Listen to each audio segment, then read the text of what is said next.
Assalamualaikum warahmatullahi wabarakatuh.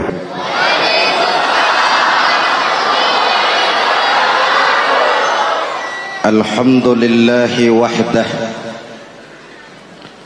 sadaqa wa'dah wa nasara 'abdah, wassalatu wassalamu ala man la nabiyya ba'dah, Sayyidina Muhammad ibn Abdullah wa ala alihi wa sahbihi wa mawalah, amma ba'du. Saudara-saudara kaum muslimin yang saya cintai, apa yang harus kita laksanakan? Malam ini saya ingin sampaikan ayat 186 surah Al-Baqarah, di mana Allah menuntun kita. Pertama, walitukmilul iddata, hendaknya engkau sempurnakan jumlah bilangan hari puasamu. Puasa sebulan penuh, bisa 29, bisa 30 hari. Yang bisa ru'yat, punya persyaratan mampu ru'yat, silahkan ru'yat. Yang tidak mampu, ikut yang aman saja, dengerin pengumuman pemerintah, cari amannya saja. Sempurnakan jumlah bilangan hari puasamu. Sebab apa? Puasa itu macam-macam. Ada yang puasa model beduk, depan rapat, belakangnya kosong, cuman pembukaan. Ada juga yang pembukaan, pertengahan, dan penutupan. Ada juga yang penutupan saja, mau dapat Lailatul Qadar.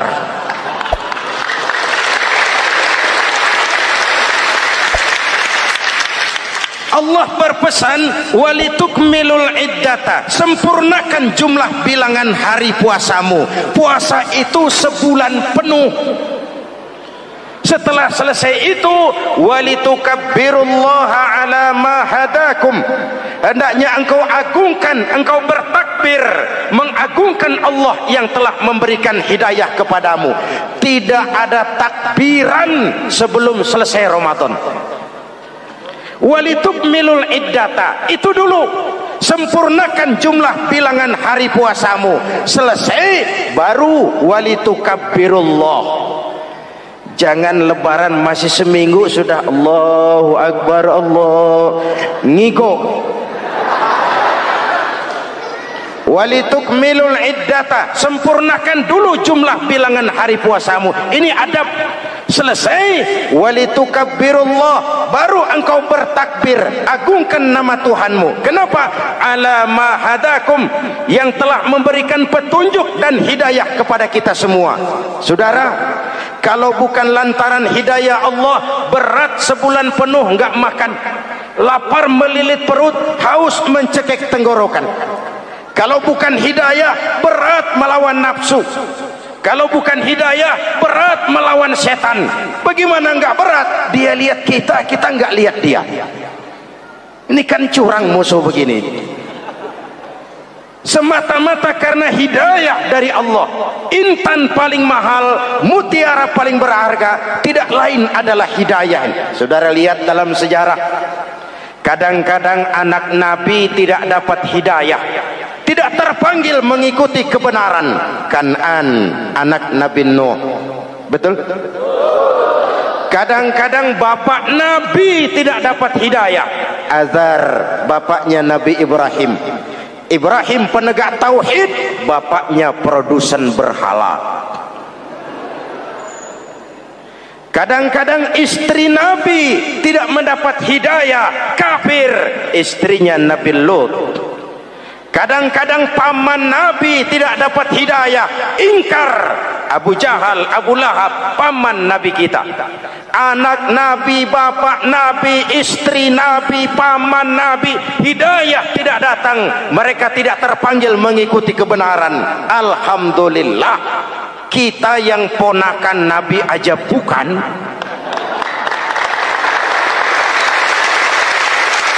kita diberikan hidayah.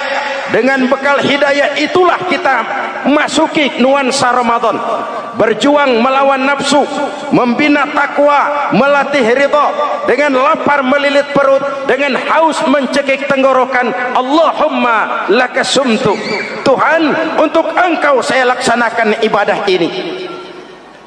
Oleh karena itu, jaga hidayah ini baik-baik, karena dia merupakan intan paling mahal, mutiara paling berharga dalam kehidupan kita. Diberikan kita kedudukan yang tinggi, alhamdulillah. Diberikan kita harta yang banyak, alhamdulillah. Tapi itu semua belum ada artinya ketimbang yang bernama hidayah. Maka hidayah inilah yang harus kita jaga baik-baik. Hidayah inilah yang harus kita pelihara. Kita bertakbir kepada Allah, mengagungkan nama Allah yang telah memberikan hidayah kepada kita. Kalau tidak lantaran hidayah, berat melaksanakan ibadah puasa sebulan suntuk. Dengan ibadah Ramadan, kita melakukan pemutihan vertikal. Orang yang keluar dari Ramadan dengan ibadah benar seperti bayi baru dilahirkan oleh ibunya, tidak punya dosa kepada Allah. Idul Fitri, kembali kepada fitrah. Tapi kan kita tidak cuma punya dosa vertikal, kita juga punya dosa horizontal. Kita tidak cuma berdosa kepada Allah, kita juga sering salah kepada sesama manusia. Betul? Inilah momen lebaran itu. Dosa kepada Allah, taubat langsung kepadanya, sonder calok. Dosa kepada sesama manusia, saling memaafkan. Sebab apa? Satu hadis meriwayatkan, selesai sholat id, sahabat mendengar Rasul mengucapkan amin sampai 3 kali. Amin, amin, amin. Heran sahabat, gak ada angin, gak ada hujan, amin 3 kali ya Rasul, ada apa? Kamu gak tahu? Gak tahu. Barusan selesai sholat, malaikat Jibril turun. Lalu, Muhammad, saya mau berdoa kepada Allah, mau kamu aminkan? Silakan Jibril, berdoalah, saya akan mengaminkan. Jibril berdoa, Rasulullah amin. Doanya 3 macam permohonan, Nabi 3 kali mengucapkan amin. Kalau malaikat Jibril yang doa, Nabi yang mengaminkan. Kalau bahasa Inggris, ilokan. Ilokan nih doa meleset. Apa iya? Ma iya? Apa doanya? Pertama, ya Allah, hari ini 1 Syawal, doa malaikat Jibril, saya mohon kepadamu, jangan engkau terima puasa dan ibadahnya anak yang durhaka kepada ibu bapaknya. Rasulullah mengucapkan amin. Jelas? Belum tentu memang setiap kita orang tua, tapi pasti setiap kita anak.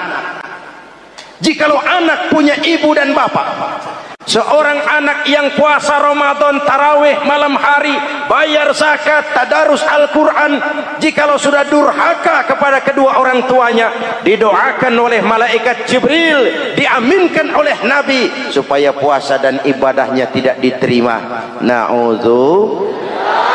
Maka selesai sholat Idul Fitri, tugas yang paling utama minta ridho ibu dan bapak. 1. Yang kedua, ya Allah,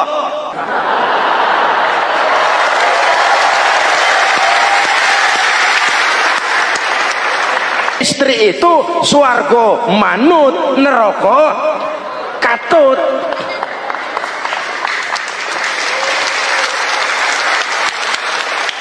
Yang ketiga, ya Allah, hari ini 1 Syawal, saya mohon kepadamu, jangan engkau terima puasa dan ibadahnya muslim yang tidak mau memaafkan sesama saudaranya muslim.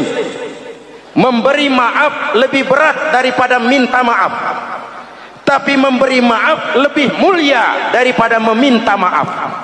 Kalau kita sudah minta maaf, orang tidak mau memaafkan, itu tanggung jawab dia kepada Allah. Orang macam itu yang tidak mau memaafkan sesama saudaranya, didoakan agar puasa dan ibadahnya tidak diterima oleh Allah Subhanahu. Riwayat lain menceritakan, satu hari Nabi lagi kumpul dengan sahabat. Nabi tanya, saudara-saudara, atadruna manil muflis? Tahu nggak kamu siapa orang yang bangkrut, orang yang sial, orang yang celaka? Siapa? Macam-macam jawaban sahabat. Ada yang bilang, al-muflisu fina man la dirham lahu wala mata'. Menurut pendapat kami, orang yang sial, yang bangkrut, yang kagak punya duit. Apalagi mau lebaran kayak begini. Bangkrut bener, Bang. Kadang-kadang yang habis belanja pulang bukan langsung ke rumahnya, ngeneng-ngeneng di depan tetangganya, manas-manasin orang. Hadirin yang saya hormati, semua diukur dengan kacamata materi. Apa jawab Nabi? Bukan.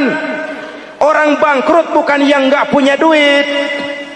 Orang bangkrut itu orang yang nanti di hari kiamat datang menghadap Allah dengan membawa pahala solat, pahala zakat, pahala puasa, karena di dunia rajin ibadah. Cuman sayang, di sisi lain dia datang bawa dosa karena pernah nyaci maki orang, pernah fitnah orang, pernah makan harta orang dengan cara yang zalim, pernah mengalirkan darah orang dengan cara yang tidak benar. Enak dia setor, Tuhan lapor, ini pahala sholat saya, ini pahala puasa saya, ini pahala zakat saya mau ke surga. Datang orang, ntar dulu Tuhan, sabar. Ini orang memang di dunia rajin puasa, tapi saya pernah dicaci maki, lidahnya kotor, omongannya tajam, hancur hati saya oleh ucapannya. Panggil, sini Mas.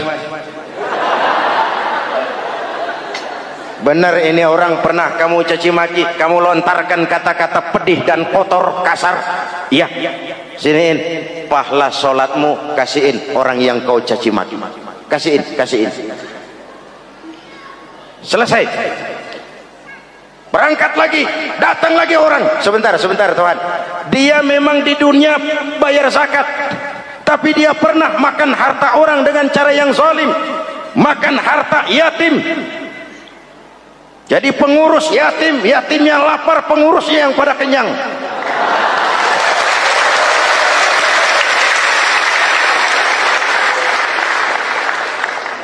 Saya menuntut keadilan. Benar. Siniin pahala zakatmu, kasih orang yang kau makan hartanya. Kalau kebaikannya habis, yang nagih datang terus, apa yang terjadi? Dosa orang yang dia sakiti diambil, diberikan kepada dia. Bangkrut nggak? Pahala dipretelin, dosa dikasih.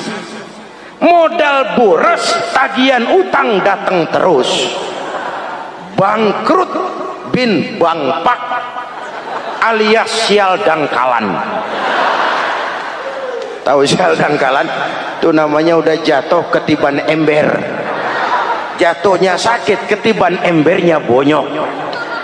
Kita tidak ingin jadi manusia yang rugi dan bangkrut. Karena itu, jikalau ibadah Ramadan memperbaiki hubungan kita kepada Allah, maka Idul Fitri dengan silaturahmi lebarannya memperbaiki hubungan antar sesama manusia, agar kita jangan termasuk golongan orang-orang yang bangkrut.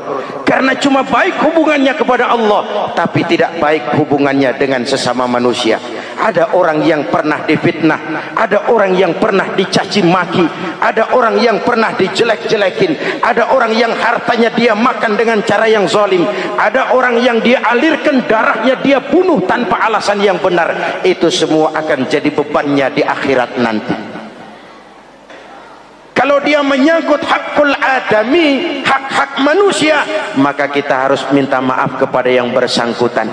Rasul mengajarkan, ma min muslimaini yaltaqiyani fayatasafahani illa ghafarallahu dzunubahuma. Apabila dua orang Islam bertemu lalu bersalam-salaman, Allah hapuskan dosa yang terjadi di antara kedua orang itu. Jadi baik hubungan kita kepada Allah, jalur hablum minallah, dan baik juga hubungan kita dengan sesama manusia, hablum minan nas. Keduanya ternyata saling berkaitan. Saudara hadirin yang saya cintai, dengan begitu kita berusaha memperbaiki hablum minallah dan sisi lain hablum minan nas, agar kita tidak menjadi orang yang bangkrut di akhirat nanti. Bapak Ibu, saudara-saudara kaum muslimin yang berbahagia, memanfaatkan momentum Idul Fitri dalam kondisi negara kita sekarang ini. Indonesia kita ini kan masih sakit, betul? Multi krisis. Mula-mula kita ini kena krisis moneter, rupiah anjlok, dolar naik ke langit, sampai pernah April 97 dolar mencapai 17 ribuan dari 2.500. Apa enggak kolab? Itu pasti bukan mainan rakyat kecil. Mereka yang dapat kredit BLBI rame-rame borong dolar.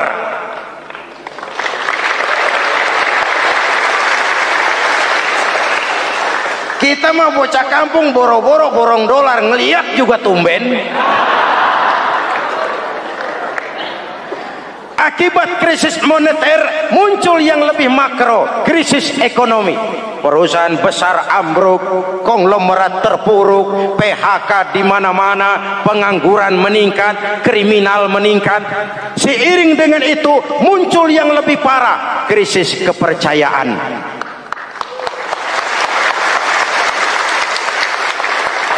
Benih-benih perpecahan bertebaran di mana-mana.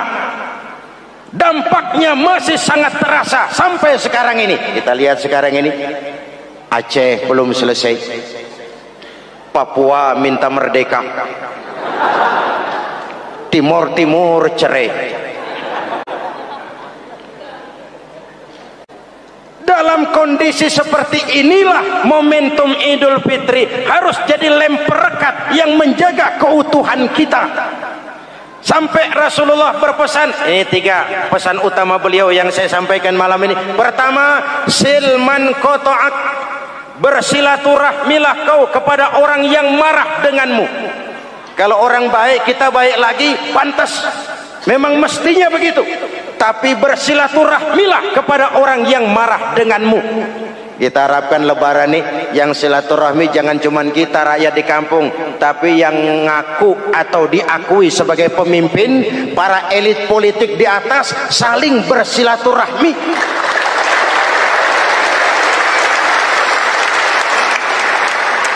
Kalau mereka rukun di atas, kita di bawah ngelihatnya enak, betul? Tidak ada orang akan di atas kalau tidak disokong dari bawah. Kita ini seperti rumah, walaupun genteng di atas, nggak boleh genteng seenaknya. Genteng ngomong sama tiang, saudara tiang, kamu enak, saya setengah mati. Hujan kehujanan, panas kepanasan. Kadang-kadang anak-anak nakal saya disambitin. Kata genteng, yang jadi tiang ngomong, teng. Kata tiang, ngomong jangan sembarangan, teng. Kamu kira kamu bisa nongkrong di atas itu gara-gara siapa, teng? Kan saya sokong dari bawah, kata tiang. Kalau saya pilih kamu ambruk, teng. Jadi pejabat tinggi, kamu jadi anggota DPR, jadi anggota DPR, kami rakyat yang angkat.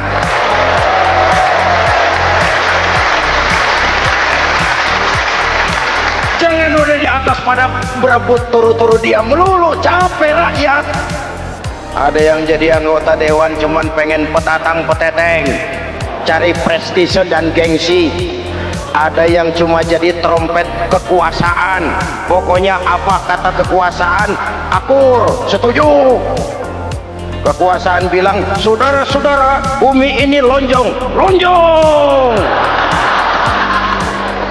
Lalu rakyat dapat apa dari wakil kayak begitu?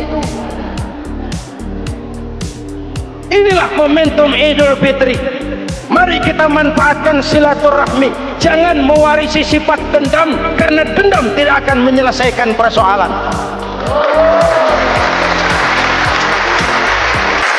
Ini ada warisan sejarah yang nggak sehat. Di zaman Bung Karno, sampai Bung Karno jadi presiden seumur hidup, Bung Karno dikenal sebagai tokoh revolusioner.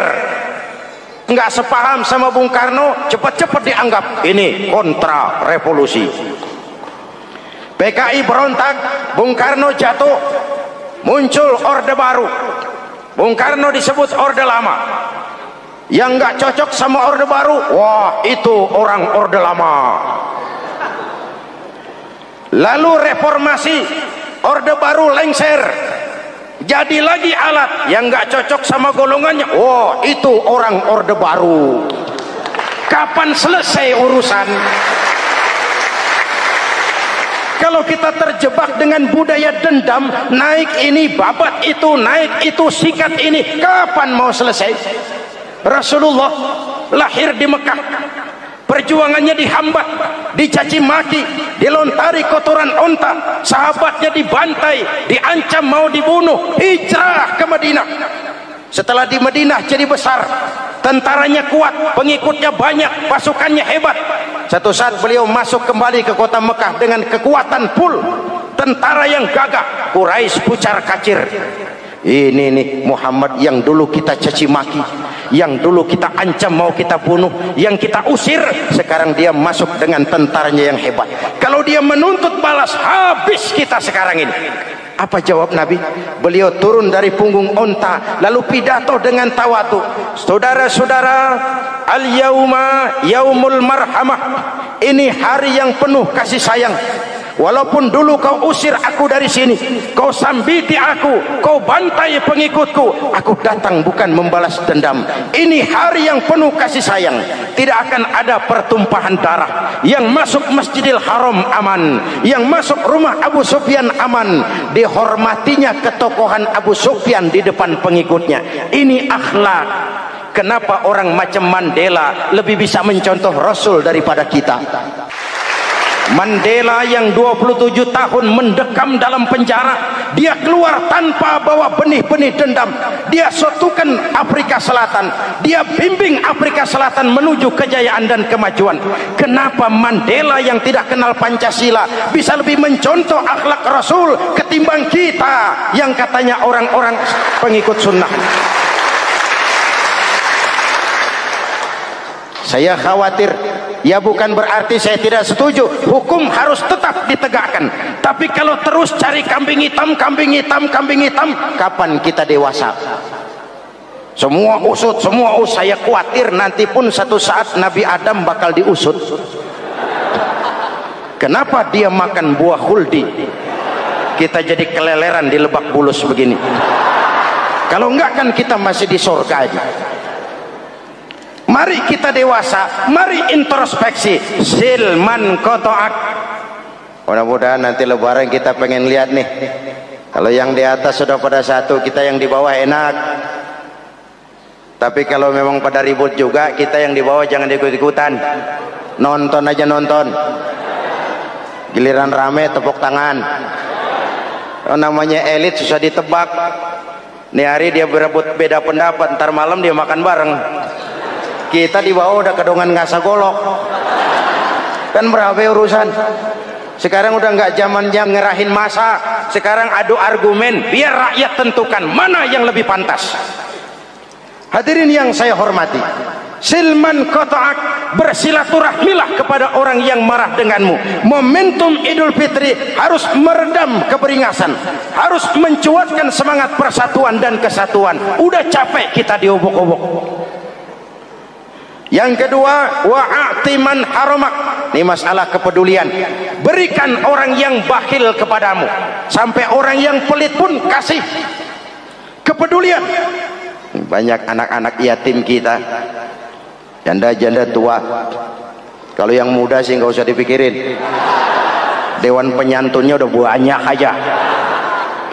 orang-orang jompo. Mungkin baju kita sudah kurang berharga di lemari kita, tapi sangat berharga ketika kita berikan kepada orang lain. Berbagi rasa. Jangan ada yang lapar di samping yang senyum. Jangan ada yang menangis di samping yang tertawa. Hadirin, yang ketiga, wa'fu amman zalamak. Maafkan orang yang berlaku zalim kepada dirimu. Maafkan orang yang berlaku zalim. Jangan mewarisi sifat dendam, karena Ramadan sudah melatih kita. Tidak akan menyelesaikan persoalan. Dengan semangat ini, maka persatuan, kesatuan, kerukunan dan kekompakan akan lebih mudah kita wujudkan. Kita ingin Indonesia esok lebih baik daripada sekarang ini. Amin. Dan tentu saja kita berharap banyak dari para pemimpin-pemimpin kita. Semoga lebih bersikap sebagai negarawan, bukan hanya sebagai politisi. Karena jujur saya ingin berkata, reformasi memang telah melahirkan politisi, tapi belum banyak melahirkan negarawan. Negarawan adalah orang yang ngayomi seluruh rakyat. Sekarang rakyat cuma di atas namakan, biar banyak banget. Kalau tidak mendukung dia, dianggap bukan rakyat. Biar dikit banget, kalau pendukungnya, itulah rakyat sejati. Ini pemimpin model apa kayak begini?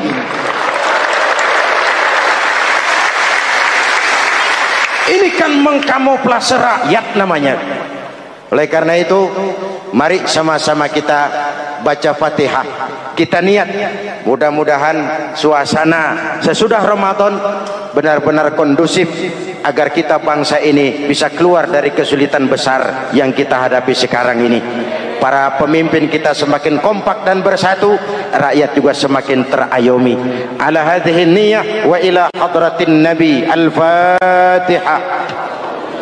Bismillahirrahmanirrahim. Alhamdulillah rabbil alamin, arrahmanir rahim, maliki yaumiddin. Iyyaka na'budu wa iyyaka nasta'in. Ihdinas siratal mustaqim, siratal ladzina an'amta 'alaihim ghairil maghdubi 'alaihim waladdallin. Amin. Bismillahirrahmanirrahim. Amin. Alhamdulillahirabbil alamin. Allahumma salli ala sayyidina Muhammadin wa ala alihi wa sahbihi ajma'in. Rabbana taqabbal minna salatana wa siyamana wa qiyamana wa takhashu'ana wa ta'abbudana wa tammim taksirana ya arhamar rahimin. Allahumma ij'alna minas su'ada'il maqbulin wa la taj'alna minal ashqiya'il mardudin. Allahumma a'izzal islam wal muslimin wansur man nasaraddin wakhzul man khazalal muslimin. Allahumma afdalu ma qultuhu ana wan nabiyyuna min qabli, la ilaha illallah.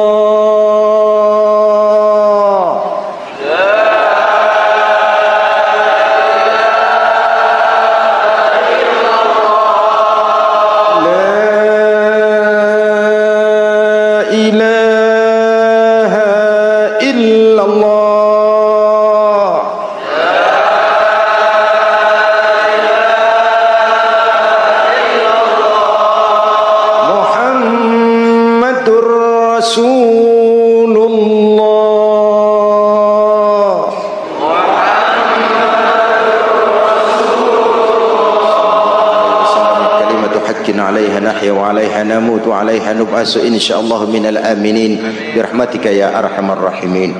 أوصيكم ونفسي بتقوى الله. والسلام عليكم ورحمة الله وبركاته. السلام عليكم ورحمة الله وبركاته.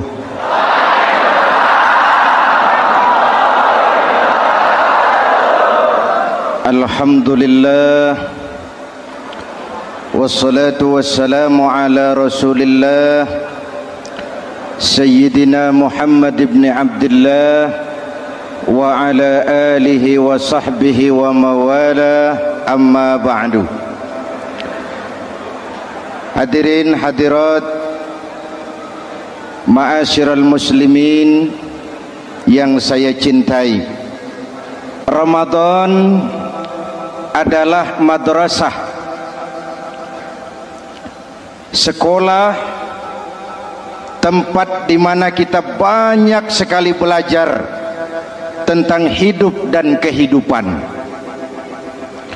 supaya kita lebih siap menghadapi hidup, supaya kita punya wawasan, supaya kita mampu melihat persoalan jauh ke depan, supaya kita tidak terjebak pada keuntungan sesaat tapi merugikan jangka panjang.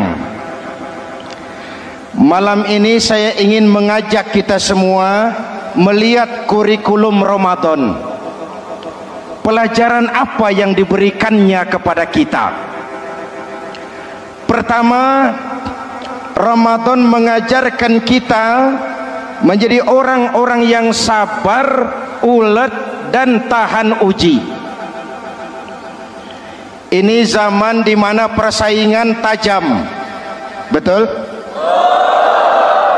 Jangankan jadi pejabat tinggi, jangankan jadi pengusaha sekarang ini, jadi kiai saja kalau tidak sanggup bersaing,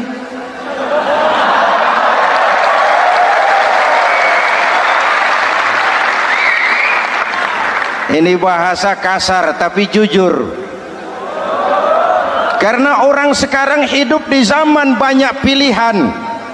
Akibat persaingan yang semakin tajam, orang sering kehilangan kesabaran. Kepengen cepat kaya lalu tidak sabar, makan renten, nipu orang, buka peternakan tuyul,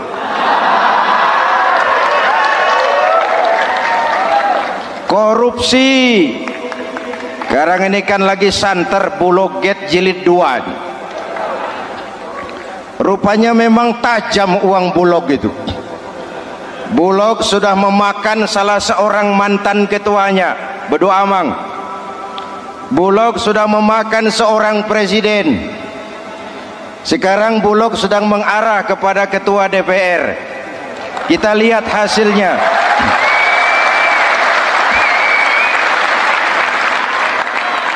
Tentu saja kita prihatin, karena kita tahu ekonomi kita sedang sulit.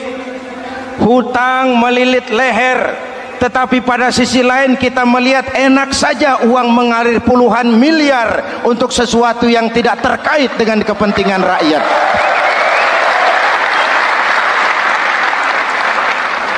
Karena itu puasa mendidik kita sabar, biar lapar melilit perut, biar haus mencekik tenggorokan. Kalau maghrib belum datang, jangan sentuh makanan, jangan ambil minuman, sabar. Betul? Ada waktunya. Lalu lintas itu macet karena kendaraan besar tidak mau ngalah, kendaraan kecil tidak tahu diri. Betul? Antrian di pasar kacau karena yang sudah dapat nggak mau minggir, yang di belakang dorong-dorong. Betul? Dimanapun antrian kacau, Bung. Kalau yang sudah dapat mau dapat lagi, yang nunggu kelamaan, akhirnya dorong-dorongan, kacaulah kehidupan sosial. Puasa melatih kita sabar. Karena sebagai bangsa kita punya latar belakang sejarah. Kita ini bangsa yang ditempa oleh segala macam kesulitan. Kita 350 tahun dijajah Belanda, sulit.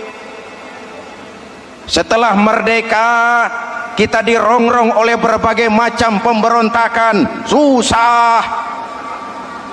Lalu PKI berontak, susah lagi. Lalu berdiri Orde Baru, lama, susah lagi. Orde Baru selesai, muncul reformasi, masih susah juga.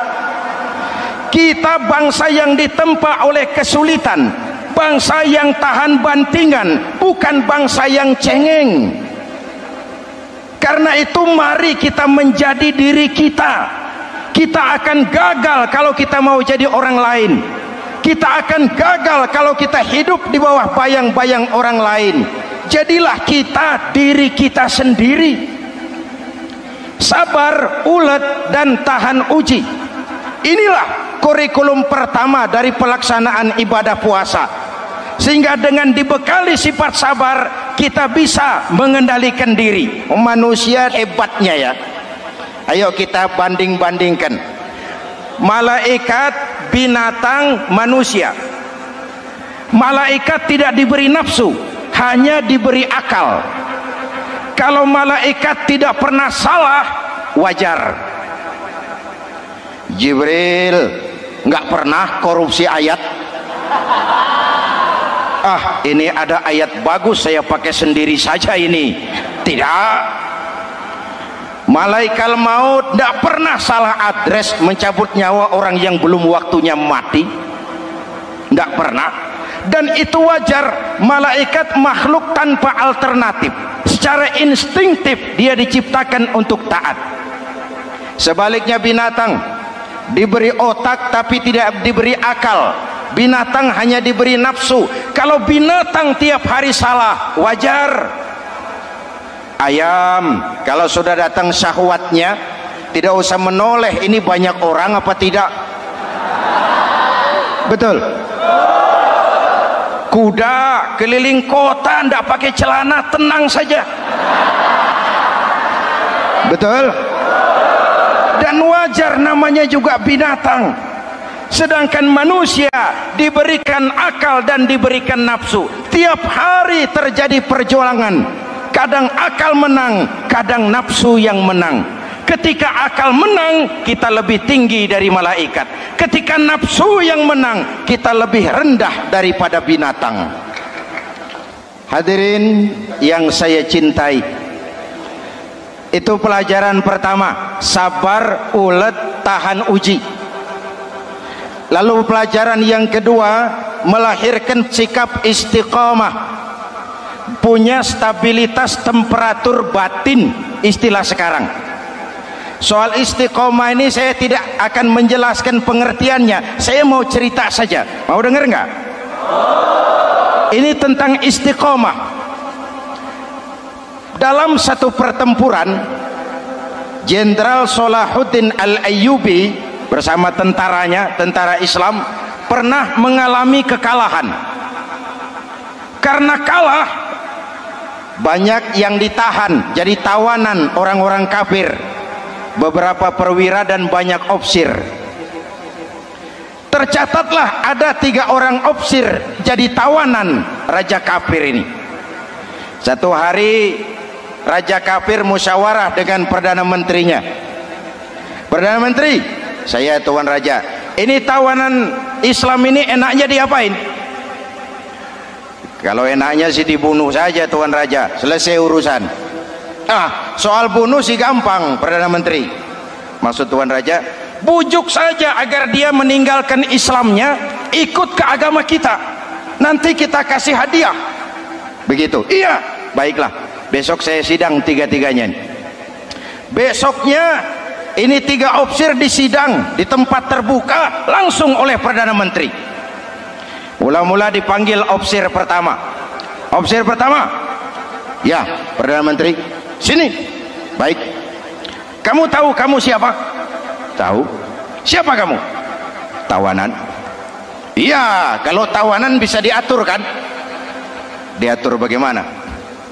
Kamu mau nggak ikut saya bersama tuan raja meninggalkan Islam agamamu, mengkhianati saudara-saudaramu sebangsa, setanah air, sekeyakinan? Ikut dengan saya, tinggalkan Islam. Nanti kamu akan saya angkat jadi pejabat tinggi, gaji cukup, rumah cukup, kendaraan cukup, istri cukup. Tapi kalau kamu menolak, kamu akan saya bunuh. Tuan Perdana Menteri, iya. Apa Anda menyangka selama ini saya berjuang karena kepengen kedudukan yang tinggi? Nih, Tuan menyangka saya berjuang ini karena kepengen harta yang banyak? jaminan hari depan yang memadai? Tidak, Tuan Perdana Menteri. Saya tinggalkan keluarga, kampung halaman, sanak famili, handai taulan. Saya jihad karena mengharap ridho Allah Subhanahu wa ta'ala. Tapi sekarang kamu tawanan kan? Itu resiko perjuangan. Kamu tidak mau meninggalkan Islam? Tidak. Kamu akan saya bunuh? Silakan. Kamu tidak takut mati? Tidak.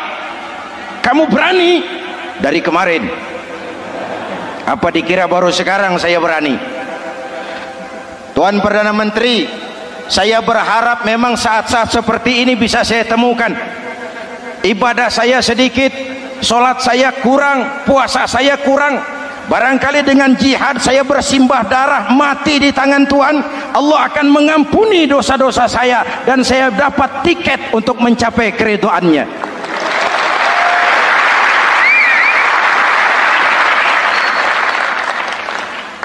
Gila kamu. Biarin. Kalau ini Tuhan anggap gila, saya bisa berbuat lebih gila dari ini. Saya bunuh kamu. Bunuh. Algojo dipancung. Deal. Ini terlepas kepalanya dari badannya, menggeluntung kepalanya ke bawah, jatuh bergelindingan. Itu kepala lepas dari badan, ngaji, baca ayat Quran, sampai Perdana Menteri bingung. Minggir, ini ada kepala ngaji. Ayatnya yang dibaca, ya ayyatuhan nafsul mutmainnah irji'i ila rabbiki radiyatan mardiyah. Wahai jiwa yang tenang, kembalilah kepada Allah dengan diridhoi, masuklah ke dalam golongan hamba-hambaku dan masuklah ke dalam surgaku. Matanya terpejam rapat, bibirnya tersenyum, dia gugur sebagai syahid karena membela keyakinan. Dia istiqamah, tidak goyah oleh tawaran jabatan dan kedudukan yang tinggi.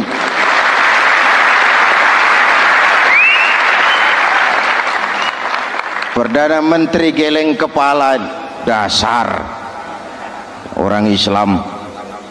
Panggil officer kedua. Officer kedua. Ya, Perdana Menteri, kamu sudah lihat temanmu yang barusan? Sudah. Mati kan? Mati. Kamu bagaimana? Mau tetap berjuang untuk Islam atau ikut kami? Jabatan tinggi, kedudukan tinggi, rumah tinggi, bagaimana? Atau mau mati seperti teman kamu barusan? Sudah kamu pikir? Sudah, Perdana Menteri. Sudah apa? Sudah, jangan banyak omong. Maksud kamu apa? Saya sudah tidak sabar mau nyusul teman saya yang barusan itu. Saya tidak bayangkan bagaimana disambut oleh malaikat di surga, disambut oleh para bidadari di surga, menggapai ridho Allah. Oh, Perdana Menteri, sudah jangan banyak omong. Kalau mau potong, potong saya. Perdana Menteri bilang ini lebih gila dari yang pertama. Yang pertama masih mau diajak ngomong, ini malah langsung minta disembelih. Ayo, Algojo, potong. Potong lagi. Deal. Terpisah lagi kepalanya dengan badan, jatuh ke bawah, menggeluntung, ngaji lagi. Ayatnya yang dibaca, wujuhun yawma izin nadirah ila rabbiha nazirah.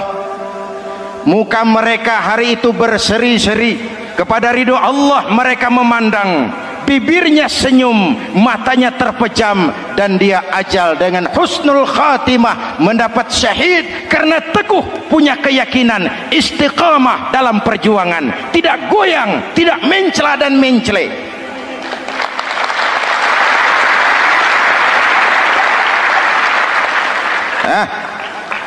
Officer ketiga, sini.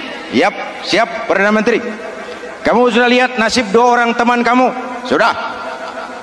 Mati kan? Mati. Kamu mau seperti dia? Oh tidak, Perdana Menteri, saya tidak mau mati. Daripada mati kan lebih baik hidup. Kamu mau ikut saya? Mau, Perdana Menteri, mau.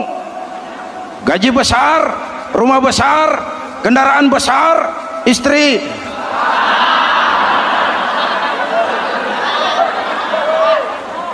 Mau, Perdana Menteri, saya mau.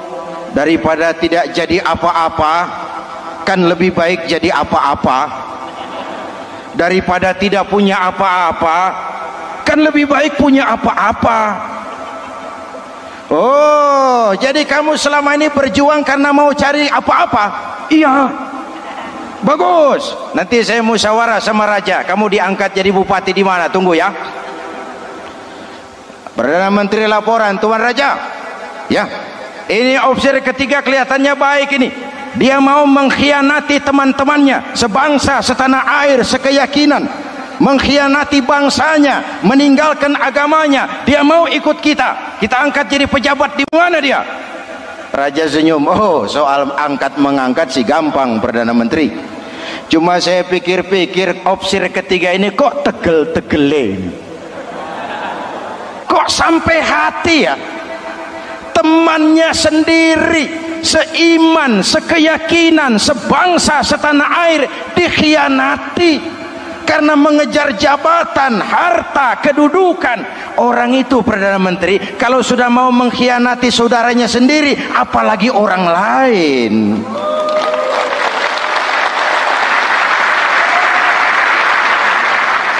Ini opsi ketiga, ini opsi bejat. Anda bayangkan temannya sendiri dikhianati, nanti kalau ada kesempatan kita ditikam dari belakang.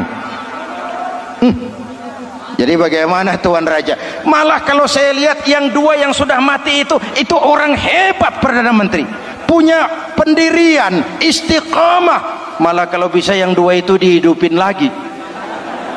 Loh, dihidupin bagaimana Tuan Raja, sudah kadung mati. Jadi bagaimana ya opsi ketiga ini? Bunuh, bunuh, bunuh. Buat apa piara benalu jadi duri di kaki nanti? Bunuh. Baik, Perdana Menteri kembali. Opsi ketiga, siap Perdana Menteri. Saya jadi bupati di mana? Bupati, modar sampean.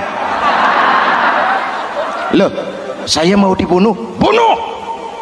Katanya kalau ikut agama Tuan, meninggalkan agama kami, saya akan jadi pejabat tinggi. Kamu opsi bejat, kamu tidak punya pendirian. Saudaramu sendiri seagama kamu khianati, apalagi orang lain. Potongan kayak kamu jadi pejabat, rusak negara ini.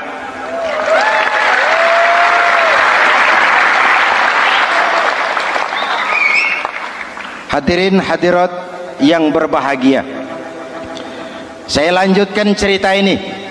Nanti kesimpulan diambil sendiri-sendiri. Jadi saya mau dibunuh, Tuan Perdana Menteri. Ya, kamu mau dibunuh. Tidak jadi pejabat? Tidak. Kamu bejat. Bejat kok mau jadi pejabat? Nanti juga kalau kamu jadi pejabat, paling kerjamu memperkaya dirimu sendiri, paling banter keluargamu dan golonganmu. Rakyat tetap saja tidak terurus.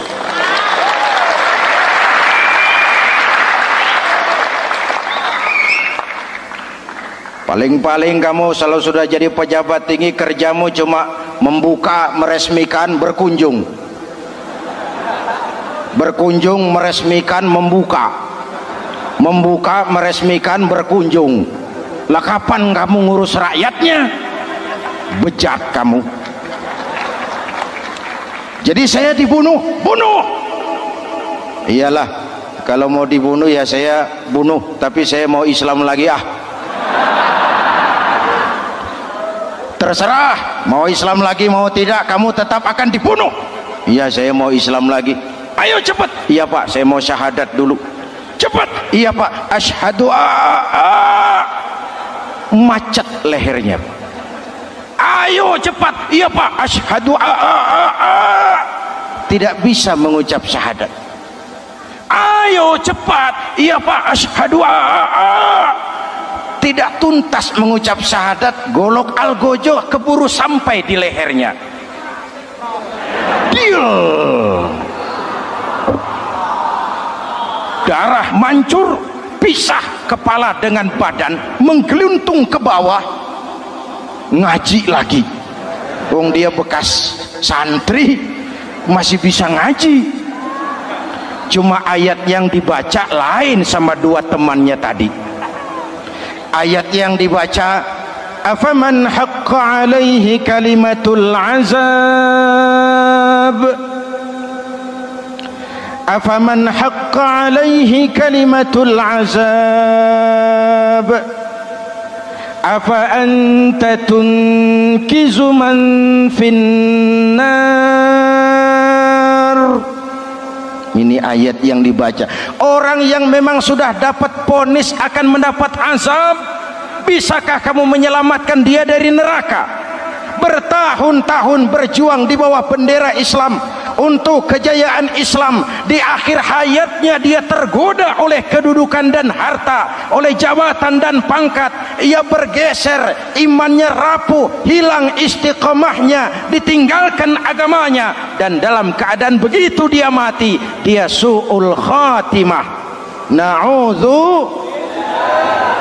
Hadirin, apa guna saya ungkapkan ini? Mari kita belajar, perlu stabilitas temperatur batin. Saya sering katakan, berapa banyak orang waktu di bawah teriak-teriak berantas korupsi, ganyang korupsi, sikat korupsi, cuma karena belum dapat kesempatan. Begitu dapat kesempatan, korupsinya lebih gila dari yang dia teriaki. Betul? Waktu di bawah rajin baca ayat kursi, dapat kursi lupa sama ayat. Betul? Betul? Ini yang memerlukan sikap istiqamah, konsisten. Hanya dengan semangat seperti ini, maka kita tidak akan goyah oleh tantangan yang bagaimanapun beratnya.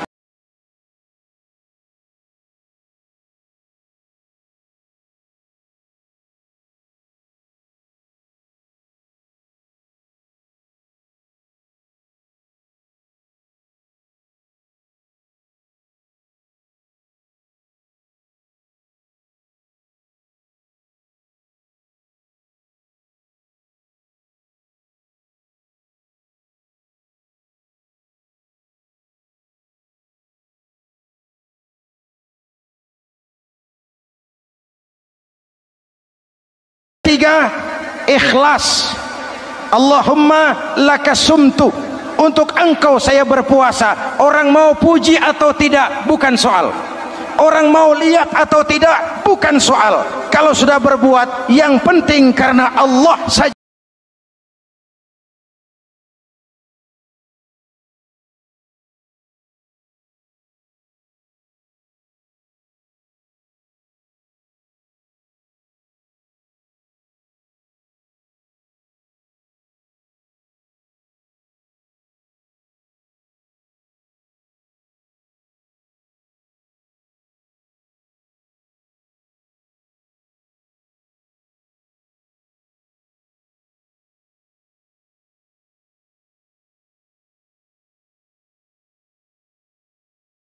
Itu berangkat jam 9 itu maunya apa? Pameran sarung?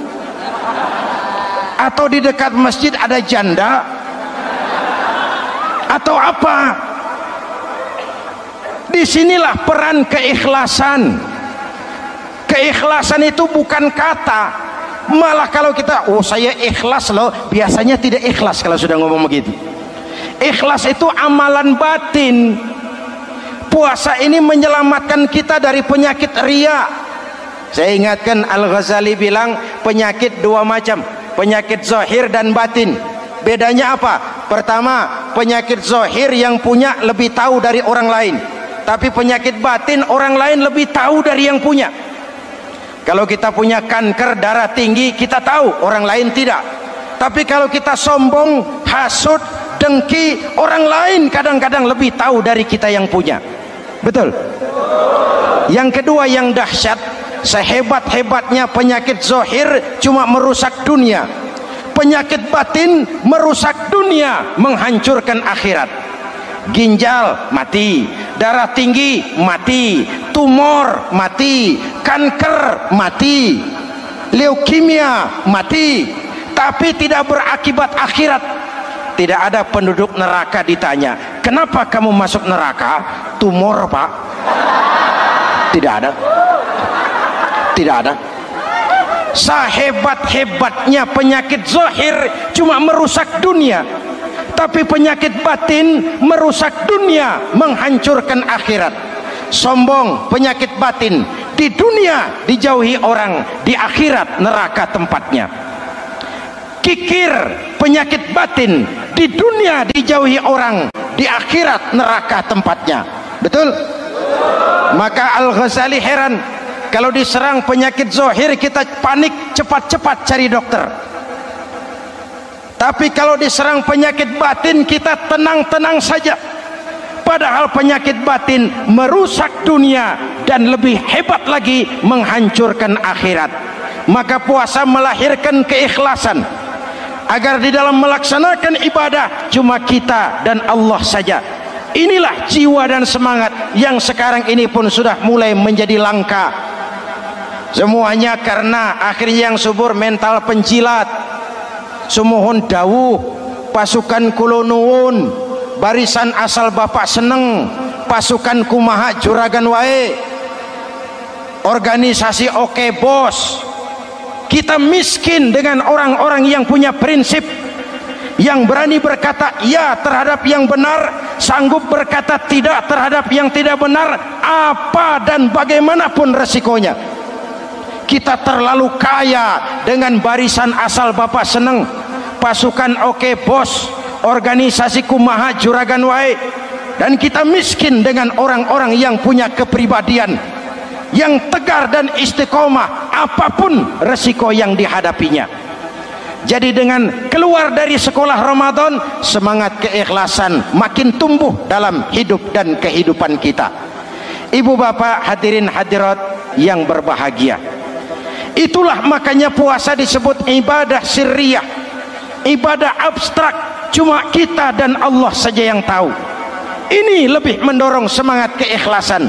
Kata Imam Al-Ghazali, an-nas kulluhum mauta illa al-alimun wal-alimuna niyamun illa al-amilun wal-amiluna mughtarruna illa al-mukhlisun. Manusia itu mati kecuali orang yang berilmu.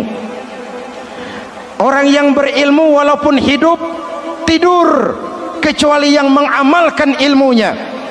Dan orang yang mengamalkan ilmunya banyak yang tertipu kecuali yang ikhlas di dalam mengamalkan ilmunya.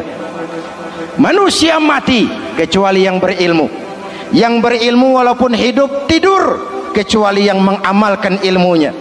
Yang mengamalkan ilmunya banyak yang tertipu, menyangka amalnya sudah banyak, sholatnya sudah hebat, zakatnya sudah luar biasa, jihadnya sudah mantap. Banyak yang tertipu kecuali yang ikhlas di dalam mengamalkan ilmunya. Jadi amal tanpa ikhlas, jasad tanpa ruh. Itulah makanya nuansa Ramadan dengan ibadah puasa mengembangkan semangat keikhlasan di antara kita semua. Mari kita baca doa sama-sama munajat, mohon pertolongan Allah agar kita diselamatkan dari penyakit riya dan ditumbuhkan semangat keikhlasan. Ala hadhihi niyyah wa ila hadratin nabi. Al-Fatihah. Bismillahirrahmanirrahim. Alhamdulillahi rabbil alamin, arrahmanir rahim, maliki yaumiddin. Iyyaka na'budu wa iyyaka nasta'in. Ihdinas siratal mustaqim, siratal ladzina an'amta 'alaihim ghairil maghdubi 'alaihim waladdallin. Amin. Bismillahirrahmanirrahim. Amin. Alhamdulillahi rabbil alamin. Allahumma salli wa sallim mubarak ala sayyidina Muhammadin wa ala alihi wa sahbihi ajma'in. Allahumma ja'al jam'ana hadha jam'an marhuma wa tafarruqana min ba'dihi tafarruqan ma'suma. اللهم اجعل جمعنا هذا جمعا مشكورا وتفرقنا من بعضه تفرقا مغفورا اللهم اجعلنا من السعداء المقبولين ولا تجعلنا من الأشقياء المردودين ربنا تقبل منا صلاتنا وصيامنا وقيامنا وتخشعنا وتعبدنا وتضرعنا وتمم تقصيرنا برحمتك يا أرحم الراحمين اللهم أصلح من في صلاحه صلاح المسلمين اللهم أهلك من في هلاكه صلاح المسلمين يا الله dengan sepenuh perasaan dan pengharapan dengan segala keremahan dan kerendahan kami bermohon kepadamu berikan kami kekuatan zahir dan batin berikan kami kesabaran dan ketabahan sikap istiqamah dalam mengarungi hidup yang penuh ujian ini karuniakan kepada kami pemimpin-pemimpin yang takut kepadamu dan sayang kepada kami Rabbana hab lana min azwajina dhurriyyatina qurrata a'yun waj'alna lil muttaqina imama afdalu ma qultuhu ana wan nabiyyuna min qabli la ilaha illallah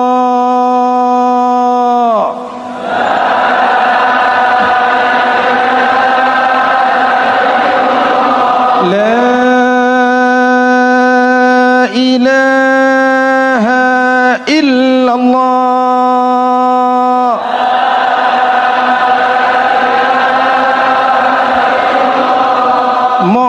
Muhammadur Rasulullah